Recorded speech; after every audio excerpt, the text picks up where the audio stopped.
आज हम लोग पढ़ेंगे पार्ट्स ऑफ स्पीच, जिसके बारे में पिछली वीडियो में मैंने बता चुका था। आज भी थोड़ा बहुत एक्सप्लेनेशन करके दिखाएंगे, ठीक है। तो आइए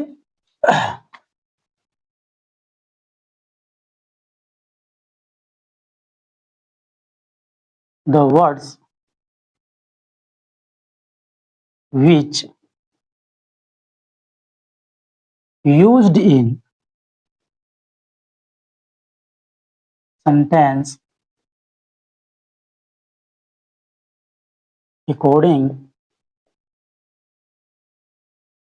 to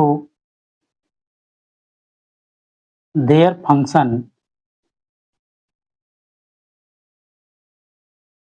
divided into 8 parts, that is called parts of speech. ये पार्ट्स ऑफ स्पीच ग्रामर का ही एक पार्ट है। The words which used in sentence according to their function divided into 8 parts, that is called parts of speech. Parts of speech को मैंने बड़ी अच्छी तरह से इसका डेफिनेशन कर दिया।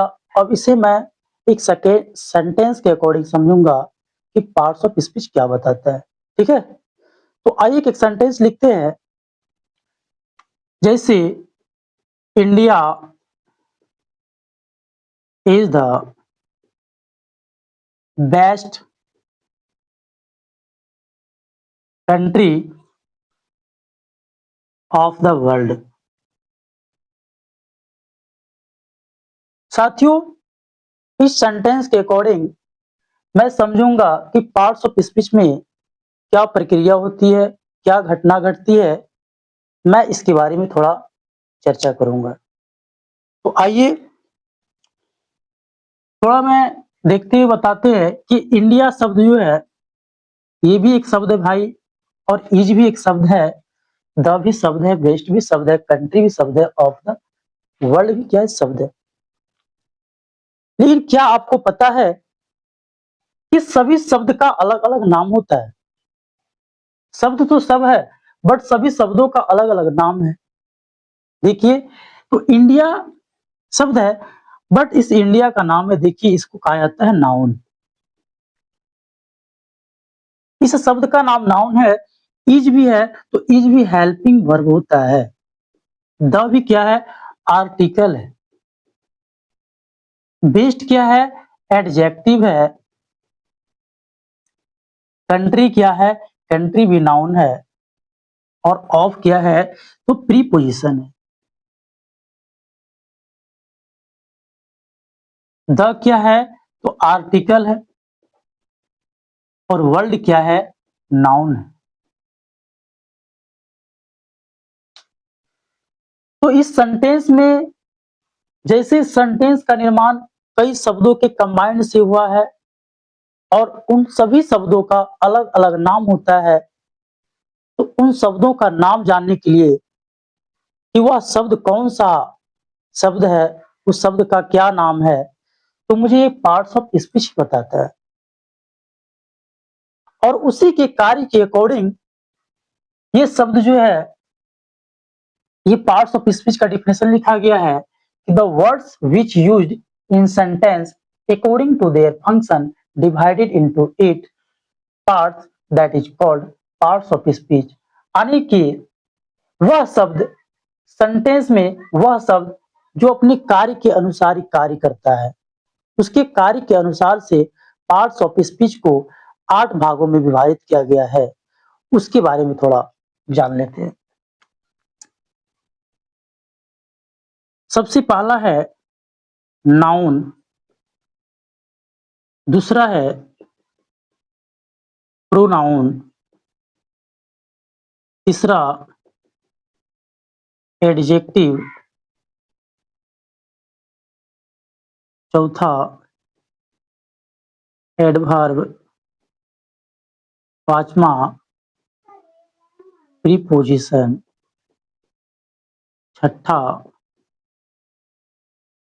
कंजक्शन, सातवां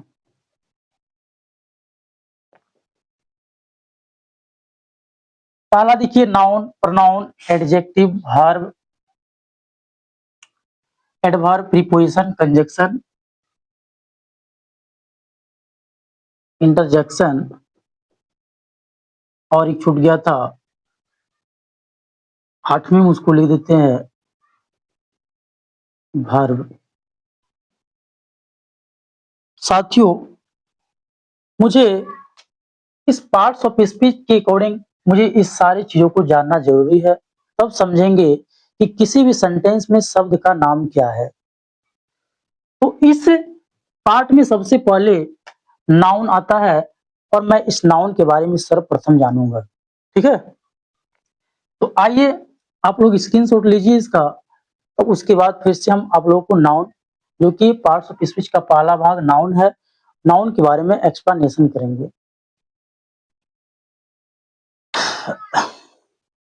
आप लोग स्क्रीनशॉट ले चुके होंगे। आइए मैं नाउन के बारे में एक्सप्लेनेशन करता हूं और इसको मैं डिलीट करता हूं।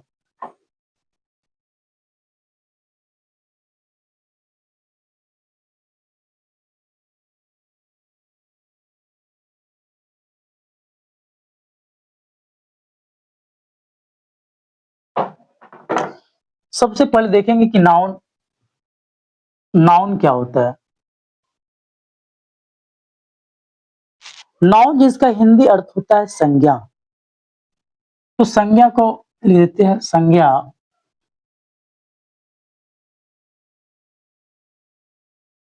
देखिए नाउन, नाउन का डेफिनेशन जो बोला जाता है कि noun is the name of person, place और थिंग इज कॉल्ड नाउन। यानी कि दुनिया में आपको जितना भी वस्तुएं दिखाई देती है, सभी वस्तुएं, चाहे जिसे आप अनुभव करते हो, चाहे आप जिसे देखते हो, जो आपको दिखाई देता है वो नाउन है, जो आपको दिखाई नहीं देता है वो भी नाउन है। जिसे मैं फीलिंग करता हूं, जिसे मैं अनुभव करता हूं, वो भी नाउन है। ठीक है, तो उसका डेफिनेशन देख लेते हैं कि नाउन किसे कहते हैं।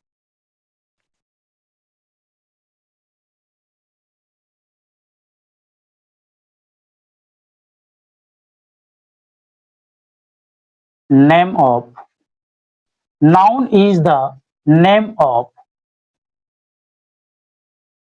पर्सन, प्लेस और थिंग्स इज कॉल्ड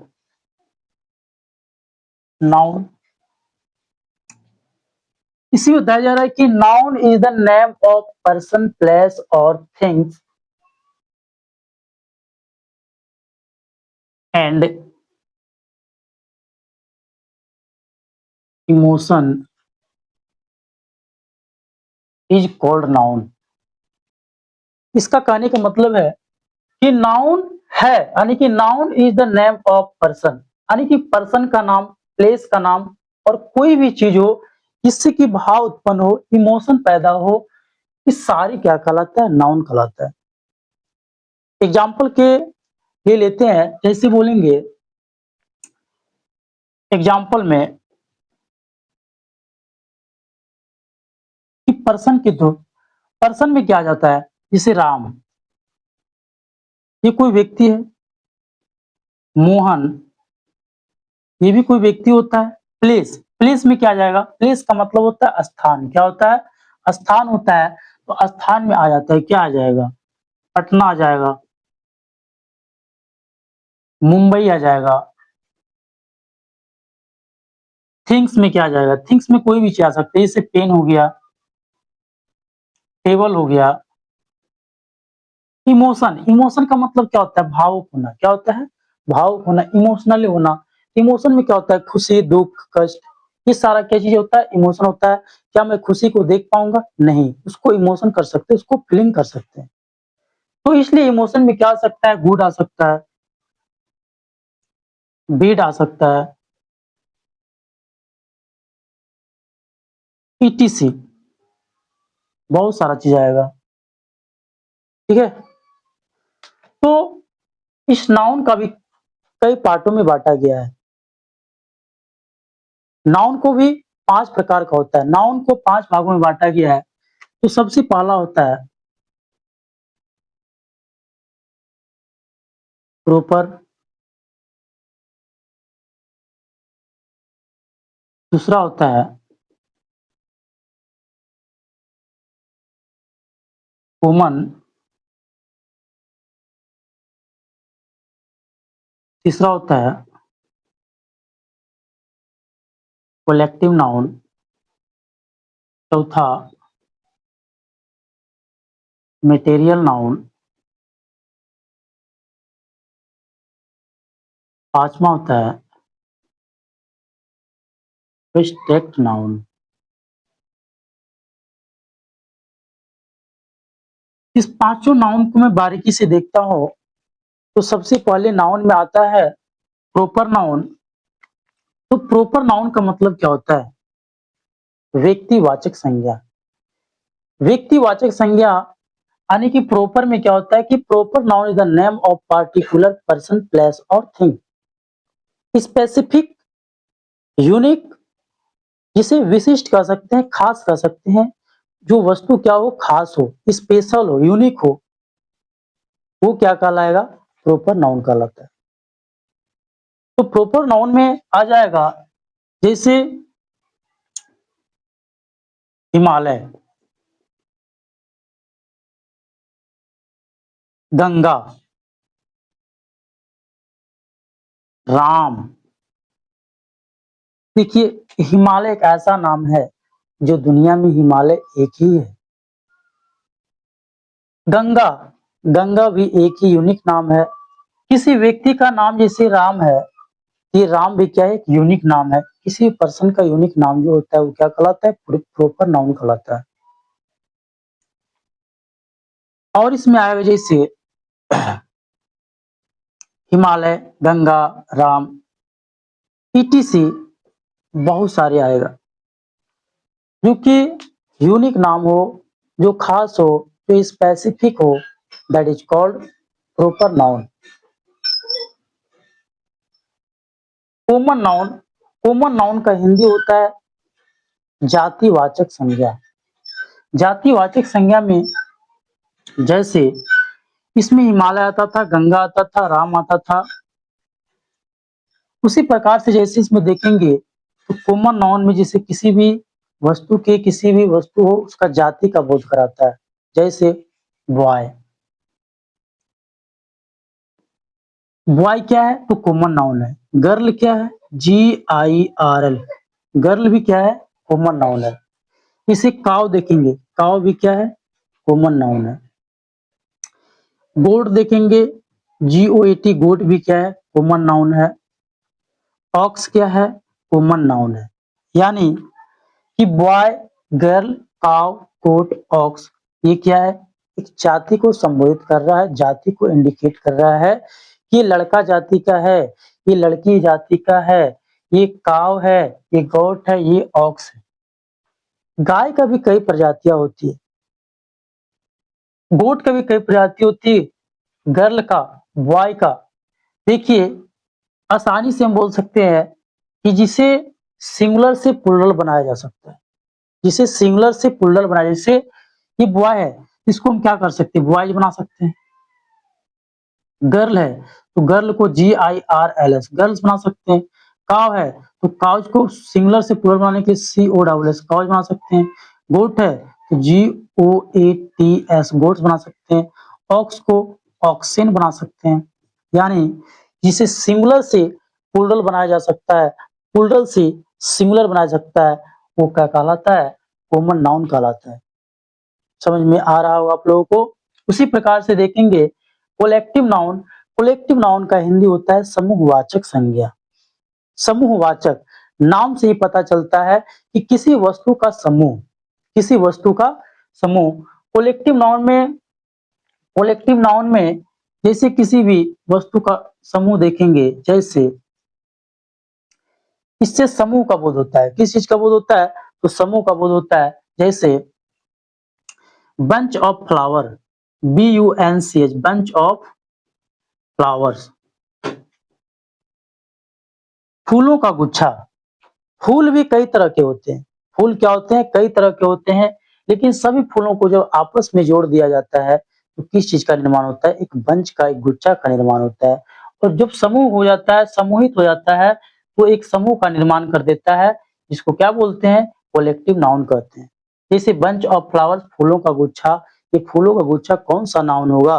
तो कलेक्टिव नाउन होगा, वो समूहवाचक संज्ञा होगा। जैसे आर्मी, ये आर्मी,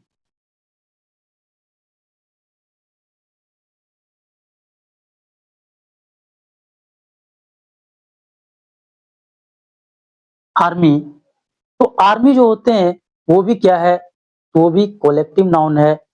जैसे बोलेंगे क्लास, क्लास, क्लास में कई बच्चे होते हैं, लड़की होते हैं एंड बॉयज एंड गर्ल्स दोनों होते हैं, लेकिन सभी बॉयज गर्ल्स जब आपस में मिलकर और एक स्थान पर पढ़ाई करता है, वह एक वर्ग का निर्माण कर देता है, और वर्ग को अंग्रेजी में क्लास कहते हैं।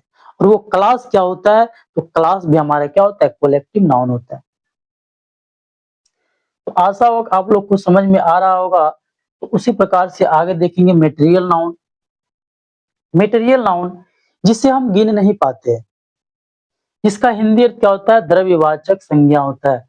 द्रव्यवाचक संज्ञा में क्या होता है? तो उसमें गिना नहीं जा सकता है, उसे गिना नहीं जा सकता है, लेकिन उसको मेजर कर सकते हैं। जैसे कोयल, क्या कोयल को हम गिन सकते हैं कि एक कोयल है, दो कोयल है? नहीं गिन पाएंगे।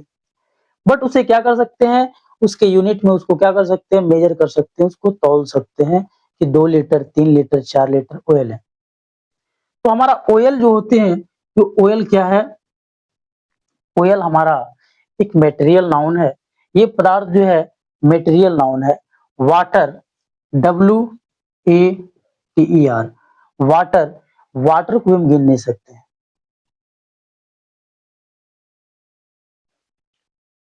मटेरियल नाउन जो द्रव्यवाचक संज्ञा है, इसके अंतर्गत ऑयल आता है, वाटर आता है। क्यों? ये ऑयल जो है, OIL, ऑयल, इसको हम काउंटिंग नहीं कर सकते हैं। इसे सिर्फ क्या कर सकते हैं? मेजर कर सकते हैं, इसे तौल सकते हैं। वाटर को भी लीटर में इसको क्या करते हैं? लीटर यूनिट में इसको क्या कर सकते हैं? मेजर कर सकते हैं, माप सकते हैं। उसी प्रकार से राइस, राइस हो गया, राइस को भी मेजर कर सकते हैं, तौल सकते हैं, इसके यूनिट केजी में माप सकते हैं। ठीक है? तो oil, water, rice, sugar, sugar, ETC, ये किसके अंतर्गत आता है? ये मटेरियल नाउन के अंतर्गत आता है। ठीक है? ये भी शब्द को आप लोगों ने समझ लिए होंगे कि मटेरियल नाउन द्रव्यवाचक संज्ञा क्या होता है। और ये एब्स्ट्रैक्ट नाउन, ये एब्स्ट्रैक्ट नाउन जिसे भाववाचक संज्ञा कहते हैं। जिसे क्या कहते हैं? भाववाचक संज्ञा कहते हैं। भाववाचक संज्ञा में क्या होता है? ना तो इसे गिना जा सकता है, ना तो इसे कुछ भी किया जा सकता है। इसको सिर्फ इसमें यही किया जाता है, इसमें व्यक्ति का अनुभव किया जाता है, फीलिंग किया जाता है, इमोशन होता है। जैसे लव हो गया, LOVE, लव, यानी कि प्रेम। ये प्रेम को हम लोग क्या कर सकते हैं? फीलिंग कर सकते हैं, अनुभव कर सकते हैं। ये नहीं इसको गिन पाएंगे। क्या प्रेम को हम गिन पाएंगे? नहीं। तो लव को हम क्या कर सकते हैं? फीलिंग कर सकते हैं। अफेक्शन बोल सकते हैं, अफेक्शन, जो माता पिता के द्वारा ये स्नेह मिलता है, और ये स्नेह का मतलब होता है अफेक्शन, यानी कि जो जिसे हम क्या कर सकते हैं? अनुभव कर सकते हैं।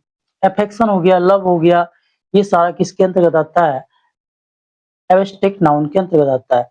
कोई व्यक्ति अच्छा है, कोई व्यक्ति बुरा है, उसको हम क्या कर सकते हैं? गिन सकते हैं? नहीं। उसे छू सकते हैं? नहीं। बट उसे क्या कर सकते हैं?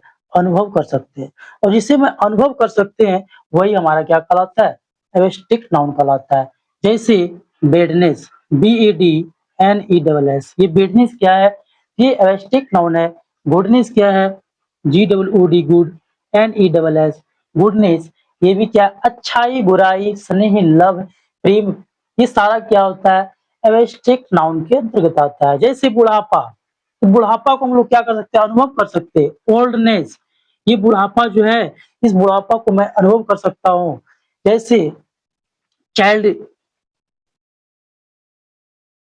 CHILD, चाइल्डहुड, ये बचपना, बचपना को मैं अनुभव करता हूँ कि ये बचपना है, ये बुढ़ापा हो गया, ये अच्छाई है, ये बैडनेस है, ये बुरा है, ये अफेक्शन दे रहा है, ये लव है, ये सारा चीज़ के तहत आता है, ये एब्स्ट्रैक्ट नाउन के अंतर्गत आता है।